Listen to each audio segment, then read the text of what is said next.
시작하겠습니다. 우리 이제 솔로몬의 이야기 이제 끝이에요. 솔로몬은 어떻게 되었는지는 나중에 잠언 전도서 가서 좀 더 볼 수 있지만, 이제 솔로몬은 퇴역을 하고 이제 르호보암이 왕이 되었을 때 르호보암이 여로보암과 이제 대립이 되면서 이스라엘 백성들이 원하는 왕 여로보암이 된 거고요. 그리고 르호보암은 하나님께서 택한 다윗의 씨가 전해져서 된 두 개의 왕국이 생깁니다. 그래서 이것을 우리는 북방 이스라엘, 남방 유다 이렇게 해요. 북방, 남방 이렇게. 요 개념은 여러분들이 눈여겨보셔야 되는 게 북쪽에도 왕이 있고 남쪽에도 왕이 있다라는 요 개념은 기억하셔야 돼요. 한 번 더 말씀드릴게요. 북쪽에도 왕이 있고 남쪽에도 왕이 있다. 이것은 이제 나중에 뭐 단위에서 가든지 뭐 이런 식으로 하면 연결시킬 수 있는 고리들이 생깁니다. 음, 그리고 이 북방 이스라엘에게는 몇 개의 지파가 가냐면 10개의 지파가 갑니다. 남방 유다에는 2개의 지파가 있어요.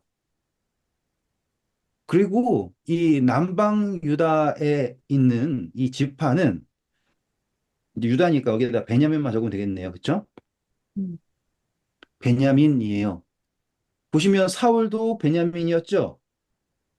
그러니까 두 지파예요. 기름 부음 받은 왕이 있던 두 지파. 근데 잘 보시면 흥미롭게도 항상 제일 큰 지파는 인구수 세봐도 유다였고, 그리고 가장 작아진 지파는 어디예요? 네. 베냐민이에요. 뭐 이렇게 생각을 하면 이 두 지파가 보여주고 있는 것이 어떠한 의미가 있을 수 있겠구나라고 하는 정도는 여러분들이 어렴풋하게 보실 수 있을 거예요. 그리고 이 두 지파는 예루살렘을 둘러싸고 있습니다. 기억나시죠? 여부스 족속이 예루살렘에 있었지 않습니까? 그래서 이 유다와 베냐민은 예루살렘 중심으로 이렇게 있는 지파였고요. 그리고 나머지 지파는 위쪽으로 다 이렇게 있던 지파예요. 음, 그러면 이제 하나님께서 예루살렘을 예배의 장소로 정하셨지 않습니까? 그렇기 때문에 이스라엘 백성들은 예배를 하기 위해서는 다 예루살렘으로 와야지 돼요. 그 이유는 이스라엘 백성이 북방 이스라엘, 남방 유다 2개의 왕국으로 나뉘어졌지만 전 시간에 말씀드렸던 대로 하나님께서 원하시는 것은 이 두 왕국이 다 하나님을 섬기는 나라가 왕국이 되기를 원하신 거잖아요. 음, 그러니 사람이 다스리는 나라는 분열되었을지라도 하나님이 다스리는 나라는 여전히 하나여야지 됩니다. 이해되셨죠? 음, 그게 궁극적인 목적이에요. 그리고 전 시간에 말씀드린 거, 이스라엘 백성들이 하나님을 존중했다면 르호보암의 사신을 죽이거나 그렇게 하지 않겠죠? 하나님께서 기름 부으셨다라는 것을 인정 안 한 거예요. 그렇기 때문에 그들이 북방 이스라엘의 왕으로 여로보암을 했어요. 그런데 여로보암은 제가 전 시간에 말씀드린 걸 계속 반복한 이유는 이걸 이해를 가지고 가야 되기 때문에 반복을 하는 거예요. 여로보암은 하나님께 기름 부음 받았지만 그는 하나님으로부터 기름 부음 받은 것이 그를 지킨다라고 생각 못 하는 거예요. 음, 그래서 사람들의 말을 더 귀 기울이는 거죠. 동시에 여로보암은 그 나라가 하나님의 나라라는 것을 인정하지 않아요. 자기의 왕국이라고 생각을 하는 거예요. 그러니 그 순간부터 그는 하나님께서 너가 다윗처럼 지키면 순종을 하면 내가 너를 이렇게 하신 약속을 믿을 수가 없는 거예요. 여기까지 이해되셨죠? 네. 네. 그 이해를 가지고 이제 열왕기상 12장으로 오시면 되겠습니다. 24절부터 읽어볼까요? 여호와의 말씀이 너희는 올라가지 말라. 너희 형제 이스라엘 자손과 싸우지 말고 각기 집으로 돌아가라. 이 일이 나로 말미암아 난 것이라 하셨다 하라 하신지라. 그들이 여호와의 말씀을 듣고 그 말씀을 따라 돌아갔더라. 근데 이 이야기는 왜 나왔냐면 지금 르호보암이 나라가 뺏기니까 기분이 안 좋겠죠. 음, 그러니까는 어떻게든 힘으로 다시 뺏고 싶을 거예요. 음, 북방 이스라엘도 뺏기고 싶지 않겠죠. 오히려 더 뺏고 싶겠죠.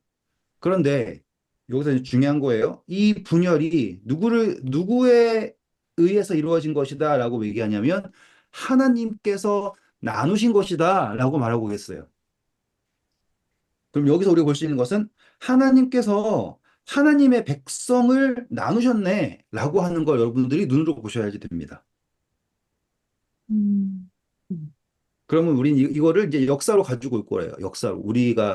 제가 역사를 잘 아는 건 아니지만 그냥 여러분들이 너무나 잘 아시는 역사로 가지고 올 거라 이 말이에요. 교회가 예수님께서 세우신 교회는 하나죠. 그런데 교회가 분열이 되죠. 그러면 그 분열된 교회들은 다시 자기가 최고다 하고서 잡아먹으려고 그러죠. 네, 근데 한 번도 그렇게 안 되죠. 네. 그 예언이 여기서 보인다라고 생각하시면서 보면은 이야기가 재미가 있어요. 음, 음. 자, 그래서 이제 25절 보겠습니다. 여로보암이 에브라임 산지에 세겜을 건축하고 거기서 살며 또 거기서 나가서 분우엘을 건축하고 그의 마음에 스스로 이르기를 나라가 이제 다윗의 집으로 돌아가리로다. 만일 이 백성이 예루살렘에 있는 여호와의 성전에 제사를 드리고자 하여 올라가면 이 백성의 마음이 유다 왕된 그들의 주 르호보암에게로 돌아가서 나를 죽이고 유다의 왕 르호보암에게로 돌아가리로다 하고 네, 지금 이 여로보암이 제일 먼저 한 행위가 뭐냐면 자기 성을 쌓습니다. 왕이 되었을 때 가장 먼저 해야 되는 것은 무엇인가라고 할 때 여로보암은 일단은 자기예요. 그리고 자기의 성을 쌓고 자기가 스스로를 지키려고 하니까 자기가 가진 게 있어요, 없어요? 없죠. 그리고 사람들은 자기가 왕이 되었다라고 얘기하지만 그동안 이스라엘 백성들의 모든 삶은 솔로몬에 의해서 그 사회 구조 자체가 솔로몬에 의해서 다 만들어졌어요. 그러니 뭐 유통이라든지 혹은 모든 그것이 다 솔로몬이 최적화해 놓은 그 상태로 가야지 되도록 해놨다 이 말이죠. 예를 들어 좀 있으면 우리 추수감사절이잖아요. 그쵸? 추수감사절이 물류가 제일 이제 많이 처분돼야 되니까 뭐 블랙 프라이데이도 오고 막 이런 식으로 이 일련의 흐름이 있지 않습니까? 이렇게. 그럼 이스라엘 백성들의 삶에 그 일련의 흐름은 뭘 따라갈 수밖에 없어요? 절, 절기를 따라갈 수밖에 없어요. 그러니 삶 흐름 자체가 절기를 쫓아갈 수밖에 없는 구조가 된 거죠. 그 사이에서 아무리 싸웠다고 해도 사람들이 서로가 미워서 싸운 게 아니거든요, 지금. 그 삶을 유지해 나가려면 이 절기의 흐름을 따라서 가야 되는데 그 절기는 다 예루살렘 중심이죠. 음, 그게 음, 너무나 자연스러운 거예요. 음, 그래서 세금에다가 성을 쌓고 거기서 뭘 해보려고 아무리 노력을 해도 사람들의 흐름을 막을 수가 없는 거예요. 음, 다 예루살렘으로 흘러가니까. 근데 예루살렘에 흘러가면 모든 경제는 어쨌든 물이 고이는 데다가 다 돈이 흘러가 버리지 않습니까?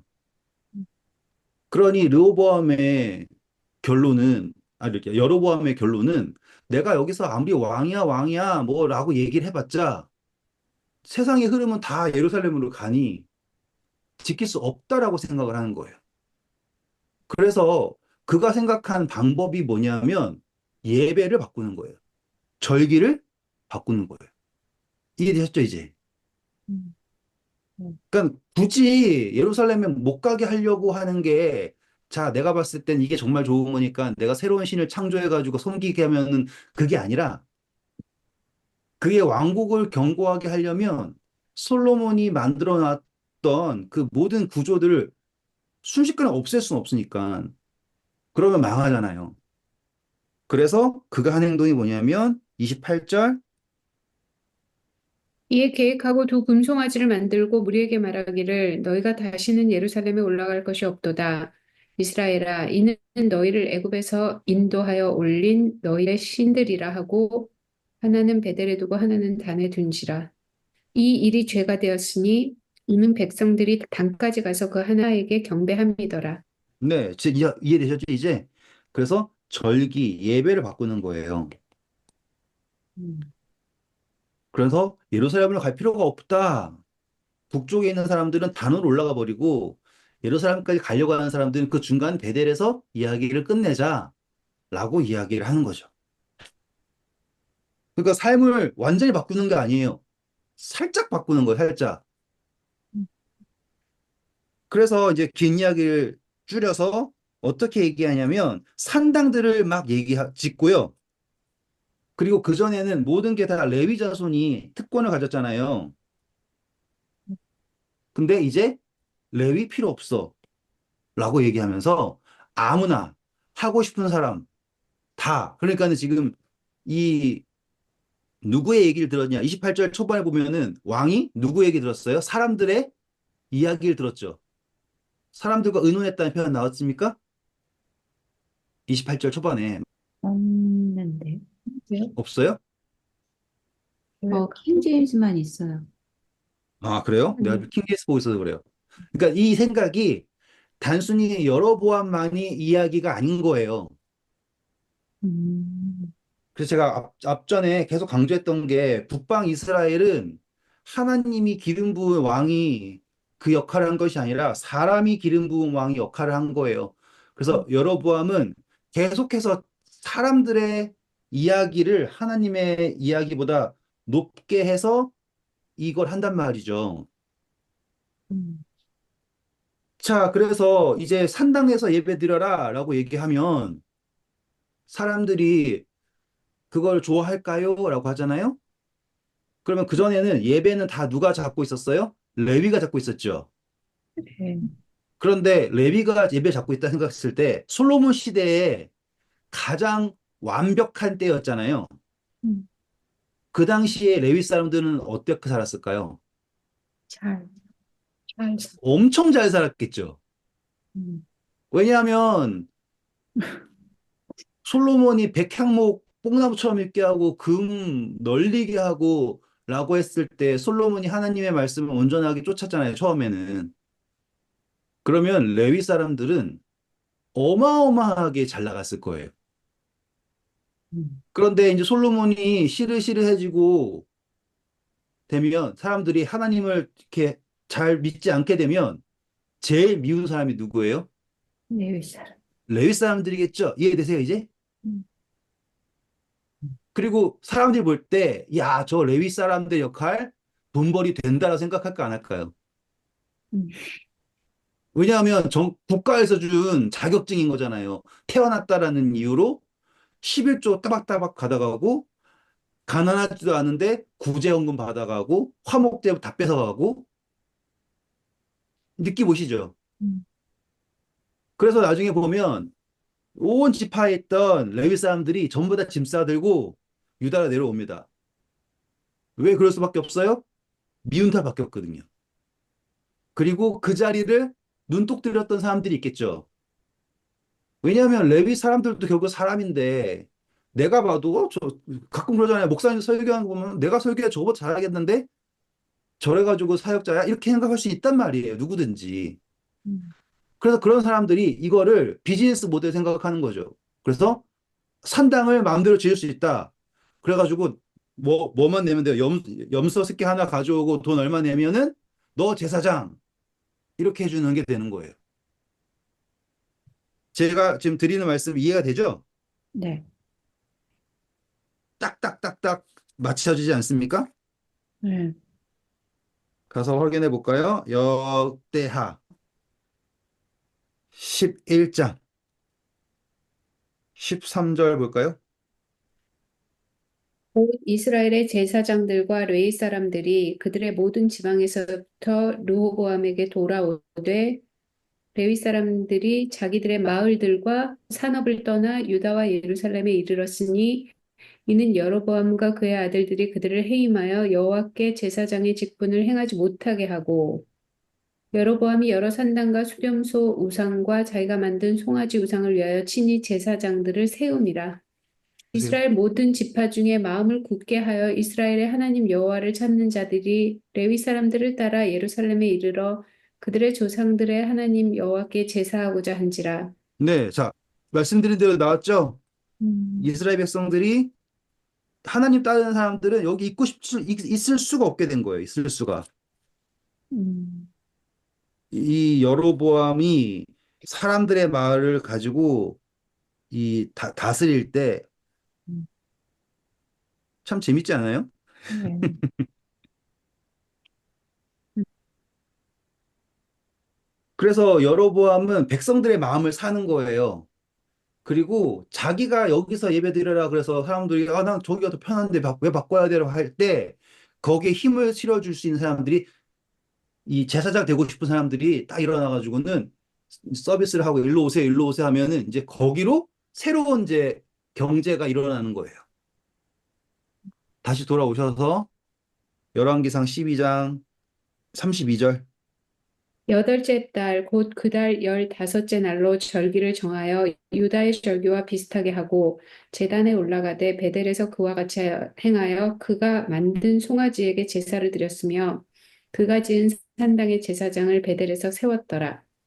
그가 자기 맘대로 정한 달 곧 여덟째 달 15째 날로 이스라엘 자손을 위하여 절기로 정하고 베델에 쌓은 제단에 올라가서 분향하였더라. 지금 딱 보시면 그러니까 다시 말하면 그리스도인들이 분열되었다라고 하는 걸로 제가 설명해 드렸지 않습니까?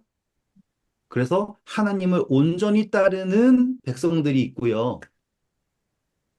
그리고 사람의 이야기를 하나님 말씀보다 높이 세운 집단이 있는 거예요.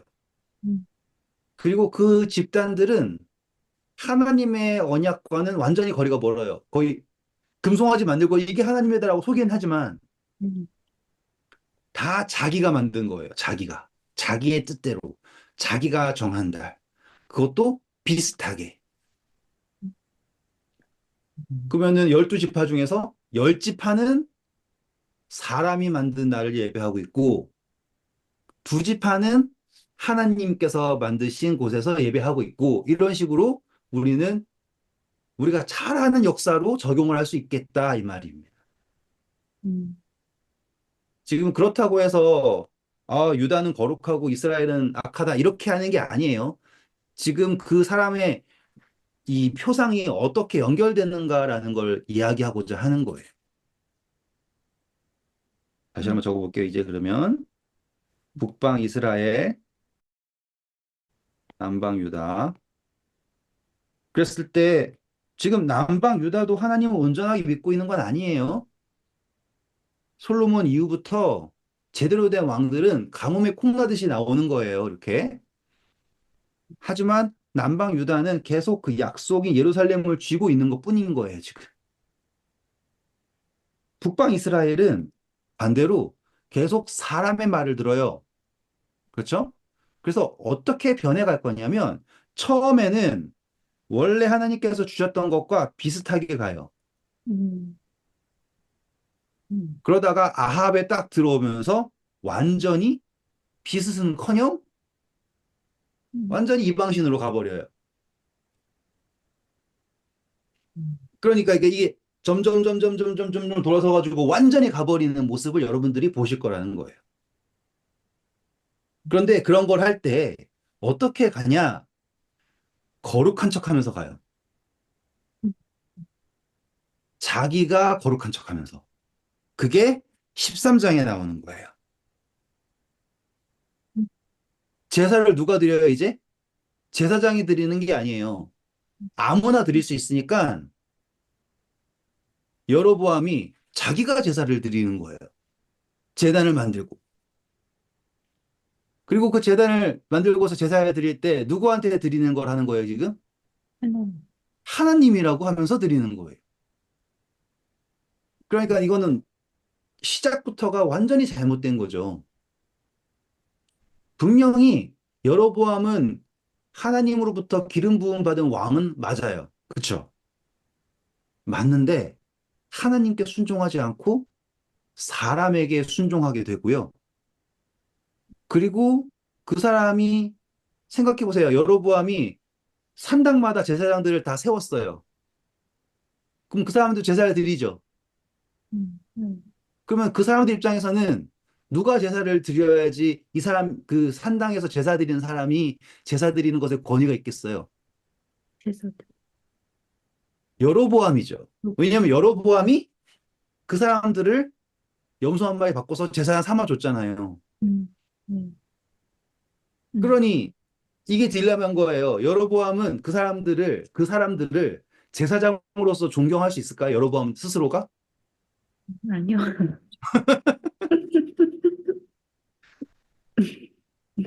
이게 재밌는 논리예요. 네, 네. 여로보암은 그 주변에 수많은 제사장도 있을 거라고요. 음, 하지만 여로보암 입장에서는 그 제사장들을 존중할 수가 없어요. 왜냐하면 다 염소 새끼 하나 주고 받고서는 그냥 내가 자격증 준 거라고요. 음, 근데 자기 마음대로 가장 큰 절기를 만들었어요. 여덟 번째 달 15일로 음, 비슷하게. 그럼 거기서 제사를 드려야 되는데 좀 가장 거룩한 염소 새끼 준 사람을 시켜야 될지 뭐 해야 될지 당연히 아시겠어요, 지금? 음. 이 거룩함이라는 걸 나타내야 되는데 거기에는 권위가 있어야 돼요, 권위. 되게 무섭다. 이 권위를 함부로 줄 수가 없는 거예요. 왜냐하면 자기가 왕인데 선당한 제사장들한테 권위를 주는 순간 자기가 그 신의 대리자, 그 사람을 신의 대리자라고 생각하게 되는 순간 자기가 거기에 밑에 굴복하게 되는 거죠. 네, 그럼 여러분 입장에서는 그거 하고 싶어요, 안 하고 싶어요? 할 수 없죠. 제 말이 탁 이해가 되시죠, 이제? 여로보암이 막 얼마나 교만했는지 사람이 교만이 하늘을 찔러가지고 나 이제 왕이니까 제사도 드려볼게가 아니라 음, 레위 사람들이 다 가버리는 순간 자기가 권위가 있다라고 인정할 만한 제사장이 그 주위에 아무도 없는 거예요. 그래서 제사를 드린 거예요, 지가. 근데 하나님이 이것을 그냥 두시지 않고 선지자를 보내십니다. 그게 13장 이야기예요. 그 사랑인 거예요. 원래 뭐 이상하게 하면은 그냥 딱 죽이면 끝이면 그만이잖아요. 근데 하나님 만약에 여기서 여로보암을 그냥 죽여버리잖아요? 그럼 어떻게 되는 줄 아세요? 그럼 그 제사장들이 난리가 날래요? 아니죠. 하나님은 이스라엘 백성들 잃어버리시는 거예요. 음, 이스라엘 백성은 이제 목자가 없어지는 거라고요. 음, 음. 지금 이스라엘 백성들은 전부 이 르호보암을 반역하고 다 떠났죠. 전쟁까지 하고 끊어졌죠. 여기서 하나님이 여로보암을 그 자리에서 딱 죽여버려요. 그러면 이스라엘 백성들은 이제 목자 없는 양이 돼가지고 뿔뿔이 흩어지는 거예요. 근데 가짜 목자가 있는 게 낫나, 목자가 없는 게 낫나? 하나님은 좀 나은 계속 사람, 목자를 두세요. 아, 그래요? 네. 그러니까는 북방 이스라엘은요, 왕이 계속 바뀌어요. 긴 사람 몇 명 있어요. 음, 근데 뭐 나중에 시므이 나오고 해서 그냥 반역하고 그래서 목자 생겨. 그래서 하나님께서는 계속 그 사람들에게 같은 말을 계속 하십니다. 너가 다윗처럼 순종을 하면 이라고 하는 것을 계속 주시는 거예요. 음, 그러니까 여기서 그런 사랑을 보셔야지 되고 여기서 하나님께서 뭘 원하시는지 계속 회개할 수 있는 기회를 주신다라는 걸 여러분들 보셔야 돼요. 그런데 여기서 여로보암이 죄가 되었다가 표현났죠. 어디 있어요? 음, 30절, 음. 12장 30절. 이 일이 죄가 되었으니 이는 네, 백성이 거기까지만 돼요. 이 일이 죄가 되었다. 하나님이 주신 것과 다른 곳에서 하나님의 이름으로 예배하는 것이 죄가 되었다. 그래서 이제 앞으로 모든 왕의 끝날에 뭐뭐 했느라 여로보암을 따라서 죄를 범했다예요. 그러니까 두 가지가 나와요. 다윗처럼 순종했다 나오고 좋은 케이스. 악한 케이스는 여로보암의 죄를 쫓아 범했다. 이렇게 두 가지 케이스가 나온다고요. 그러니까 모든 성경은 오늘 우리의 교훈을 위한 것이다라는 게 여기서 딱 보이는 겁니다. 자, 이제 다시 돌아와서 13장 1절부터 3절. 이거는 별표 10,000개 쳐야 되는 예언이에요. 읽어볼게요. 보라, 그때 하나님의 사람이 여호와의 말씀으로 말미암아 유다에서부터 베델에 이르니 마침 여로보암이 제단 곁에 서서 분향하는지라. 하나님의 사람이 제단을 향하여 여호와의 말씀으로 외쳐 이르되 제단아 제단아 여호와께서 이와 같이 말씀하시기를 다윗의 집에 요시야라 이름하는 아들을 낳으리니 그가 내 위에 분향하는 산당 제사장을 내 위에서 제물로 바칠 것이요 또 사람의 뼈를 내 위에서 사르리라 하셨느니라 하고 그날에 그가 징조를 들어 이르되 이는 여호와께서 말씀하신 징조라 제단이 갈라지며 그 위에 있는 재가 쏟아지리라 하매 네, 자, 이게 여로보암이 예언이에요. 별표 100개의 예언. 왜냐면 바로 요시아라고 하는 예언된 왕이 여기서 이름이 주어지는데 어디서부터 어디서 왔다고요? 유다에서부터 올라왔다. 그리고 그때 여로보암은 대체 무슨 생각으로 분양하고 있었을까요? 하나님이 들어주실 거라 생각하고 분양하고 있었을까요? 백성들이 보라고 하겠죠. 그렇죠. 지금 여로보암은 그 누구도 자기가 하는 분양을 듣고 있지 않을 거라는 거 알아요. 음, 아니면 정말 미쳐가지고 아, 내가 이렇게 하니까 하나님이 들어주겠지? 라고 생각할 수도 있고요. 저는요, 가끔 무서운 생각을 하는 게 이 목회자라고 하는 사람들은 과연 하나님이 나의 기도를 들으신다 생각하고 기도할까? 아니면은 늘 해오던 거니까 예배하는 척하고 사고 있을까? 그 생각해요, 정말. 여로보암처럼 하고 있지 않을까? 그런 무서운 생각이 들어요. 음, 우리도. 왜냐하면 스스로의 행위에 하나님으로부터 권위를 안 받고 자기가 권위를 주면서 하는 모든 것은 아, 우리가 이렇게 거룩하게 하니까 하나님 오세요라고 하는 논리잖아요. 음, 가인의 예배고 참 다 보이지 않습니까? 그런 것들, 연결점들이. 음, 그러니까 여로보암이 지금 분양하고 있는 거는 대단한 거예요.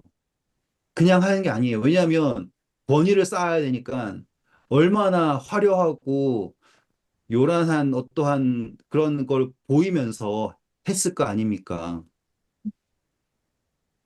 근데 하나님께서 오셔서 여로보암이 지금 왕이잖아요. 근데 왕인데 동시에 지금 자기가 제사장이라 그러죠. 음, 네, 성경에서 왕이자 동시에 제사장인 사람은 멜기세덱, 음, 그쵸? 그래서 예수님을 멜기세덱의 반차를 따라라고 하죠. 음, 음, 이해되세요? 지금 여기서 요시아는 예수님 표상하거든요. 음, 마지막 거짓 예배를 없애는 예수님 표상이 요시아예요, 요시아. 음, 그래서 요시아의 성취가 해양상 없애고 수레 없애고 다 없애다, 제단 없앤다라고 하는 성취가 예수님이란 말이죠. 그래서 지금 여로보암이 분향드리고 지가 왕이자 지가 제사장이자 이러게 하고 있을 때 그 모든 것을 정리할 예언된 왕 요시야 그리고 예수님이라고 하는 표상이 여기서 등장하게 되는 거예요. 그리고 나서는 딱 명령하니까 어떤 일이 생깁니까?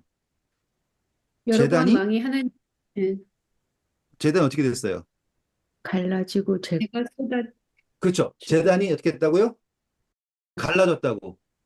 성경에서 항상 언약할 때 눈으로 쪼갠다. 확실하게 보이시죠? 그렇죠? 예, 네. 둘로 쪼개서 가운데로 가는 거, 뭐 땅이 갈라지는 거. 여기서 지금 그것이 너무나 분명하다라는 걸 보여주기 위해서 재단을 쪼개시고 거기에 있던 재가 쏟아져서 이것은 완벽한 성취가 된 예언이다라고 하시는 거예요. 그랬을 때, 그 다음 4절. 여로보암 왕이 하나님의 사람이 베델에 있는 제단을 향하여 외쳐 말함을 들을 때 제단에서 손을 펴서 그를 잡으라 하더라. 그를 향하여 편 손이 말라 다시 거두지 못하며 하나님의 사람이 여호와의 말씀으로 보인 징조대로 제단이 갈라지며 제가 제단에서 쏟아진지라. 여기 보시면 왕, 손이 있는데 손이 마르죠? 손 마르다. 손이 마르다. 손이 맞아요, 표정이? 네. 예. 손이 말랐어요. 이거요. 그냥 생각하시면 안 되고 예수님께서 한편 손, 오른손 마른 사람 고쳐준 거랑 그거 다 연결시킬 수 있어야지 되는 거예요. 그리고 또 이제 우리는 역사로 갈 거예요, 역사로. 예배가 분열되었잖아요. 네. 그래서 참된 예배를 선포하는 사람들을 죽여요. 죽이려고 그러죠. 그렇죠? 근데 그것을 막으신다라고 하는 표현이 나오는 거예요. 손이 마르다라고 하는 것은. 근데 손이 말랐더니만 이 여로보암이 얘기하는 게 뭐냐면 하나님 사람한테 와가지고는 제발 내 손 회복되게 해달라고 얘기를 해요. 음. 그러면 내가 너한테 예물을 줄게. 그래요. 근데 신기한 게요. 자기를 죽이려고 그러는 사람이 있으면 어떻게 하면 돼요? 도망쳐야 되죠. 네. 근데 이 사람은 기도해줘요. 음. 그랬더니 다시 손이 원래대로 돌아오죠. 그러면 여로보암은 어떻게 해야 될까요? 돌아와야 돼요. 하나님한테. 회개해야 되는 거죠. 그렇죠? 음. 음. 회개해야 돼요. 그런데 여로보암이 뭐라고 얘기했냐면 이 사람한테 나한테 와라. 내가 너한테 예물을 주겠다 그래요. 음. 그러니까 지금 하나님에 대한 감사가 아니라 너가 날 낫게 해줬으니까 내가 너한테 보상을 해줄게. 이렇게 얘기하고 있는 거예요, 지금. 그런데 이 사람은 하나님께 이제 말씀을 들었어요. 그게 무슨 말씀이냐면 절대로 그 어떠한 것도 취하면 안 된다. 그리고 왔던 길로 돌아가도 안 되고 그냥 가야 된다. 이렇게 하셨단 말이에요. 한 번 더 뭐 하지 말라고요? 그 어떤 것도 취하면 안 된다. 왔던 길로 돌아가도 안 되고 곧바로 나아가야 한다. 됐어요? 근데 이 사람이 그래가지고 갔어요. 그래서 10절 보면 다른 길로 가지 않고 곧바로 베델로 올라간 택한 길로 되돌아가지도 아니하고 갔단 말이에요. 그때 베델에 한 늙은 선지자가 있습니다. 근데 이 늙은 선지자는 정말 하나님의 선지자인지 뭔지는 몰라요. 그런데 갑자기 가가지고는 빨리 저 사람 잡아야 된다고 갔어요.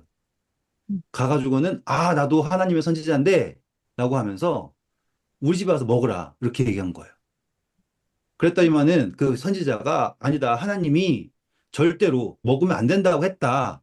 나는 안 된다라고 했더니만 아, 하나님이 나한테 말씀하셔서 이제 다 끝났으니 와서 먹으라고 하셨다라고 얘기한 거예요. 그러니까. 그 말은 뭐예요? 하나님의 말씀이 변했다죠. 음. 맞아요? 네. 네. 근데 그 선지자가 아, 그래? 하고서는 당신도 하나님의 선지자야? 아, 음. 그래? 하나님께 묻지도 않고 오, 그렇구나? 하고 가가지고는 떡을 먹어요. 그랬더니 죽죠. 지금 이 이야기를 보시면서 아, 너무했네 하면 안 되고 예표, 예표. 음. 처음에 여로보암에게 하나님께서 기름 부은 거는 솔로몬에 대한 경고예요. 음. 기억나시죠? 솔로몬이 하나님을 떠났기 때문에 하나님께서 내가 너에게 옷을 찢어라 해가지고 열 조각, 예? 12조각 찍어가지고 두 조각 빼고 열 조각 주고 기억나십니까?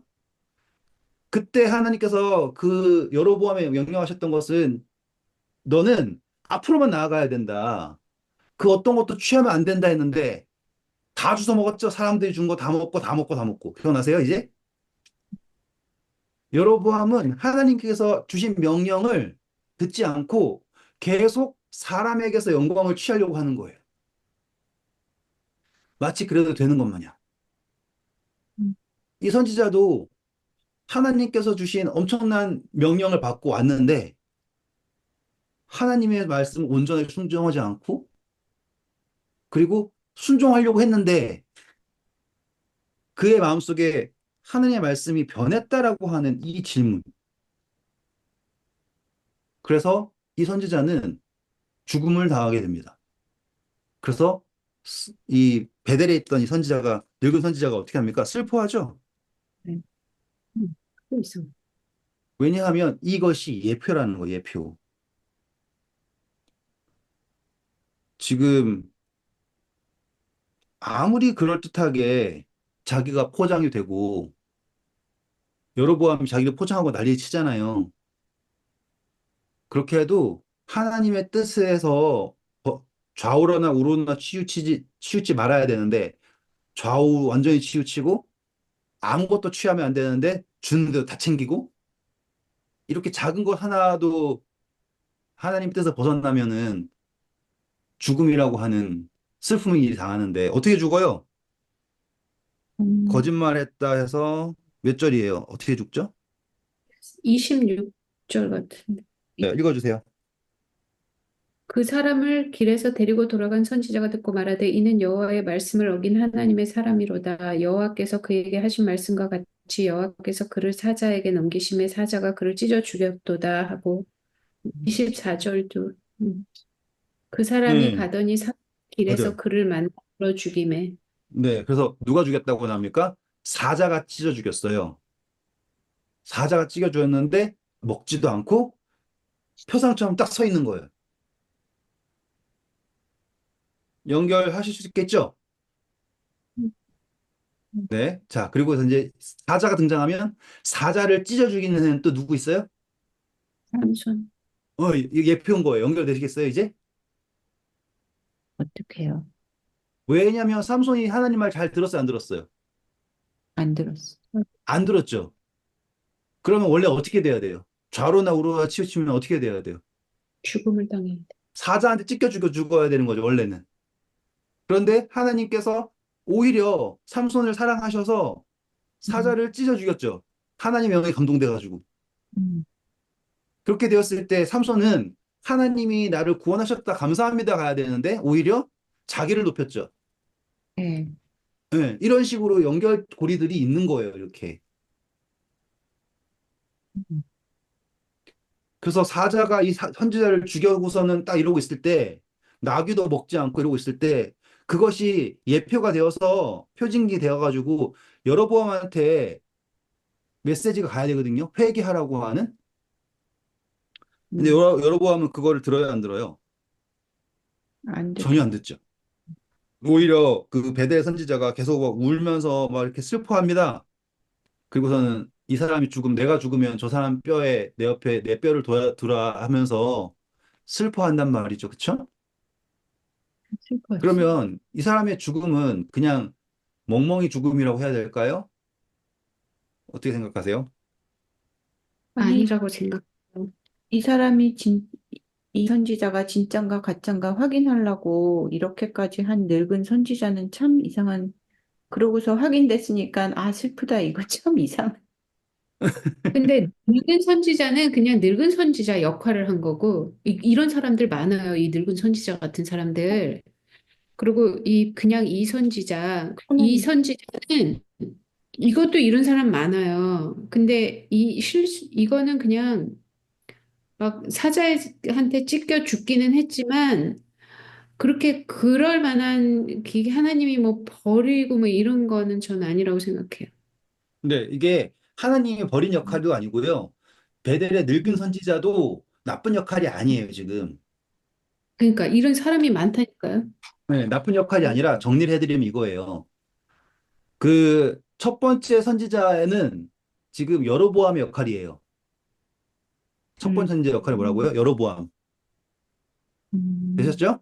네. 음, 그래서 지금 베델 선지자는 하나님의 뜻이라고 가장한 거짓 선지자의 역할이에요. 그러니까. 네. 그래서 이 첫 번째 선지자가 말을 바꾸자 생각하죠. 네. 마음대로. 하나님 뜻이 아니라.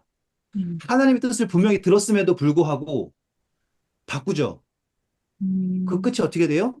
죽음이라는 것을 온전하게 보여준 거예요. 그래서 그 죽음이라는 것이 드러났을 때 베델 선지자는 그 역시 역할은 그거였지만 그 죽은 선지자를 자기 형제라고 부르면서 온전히 슬퍼한단 말이에요.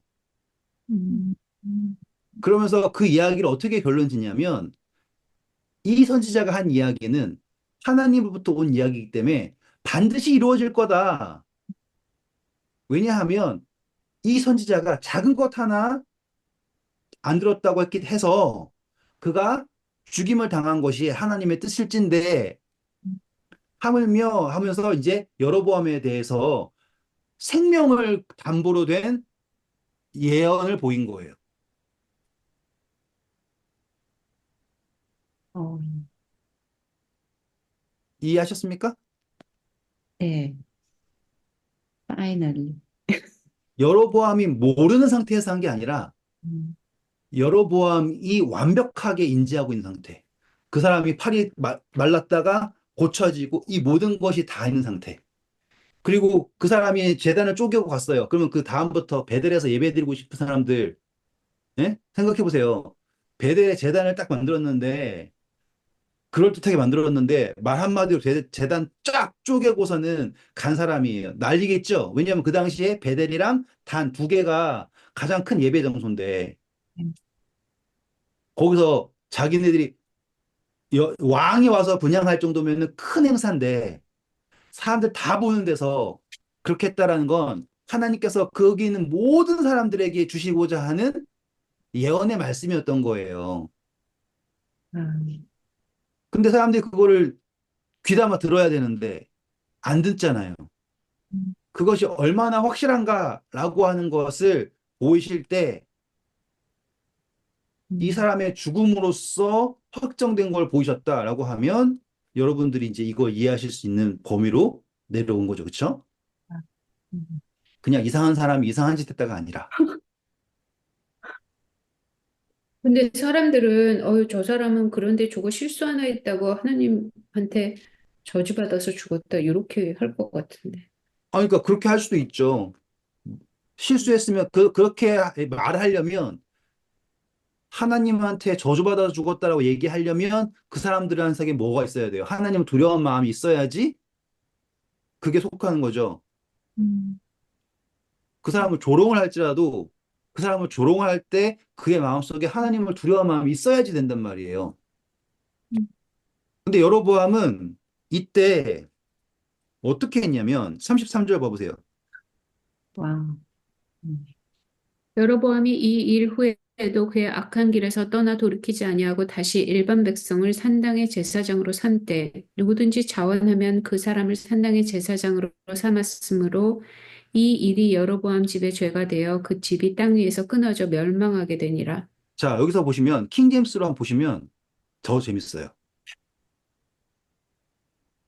어, 여로보암이 이 일이 있은 뒤에도 자기 악한 길에서 돌이키지 아니하고 다시금 백성 중에서 가장 천한 자들을 산당의 제사장들로 삼되 누구든지 원하기만 하면 그를 거룩히 구분하여 산당의 제사장들 가운데 하나로 삼았으므로 이 일이 여로보암의 집에 죄가 되어 그 집이 지면에서 끊어지고 멸망하게 되니라.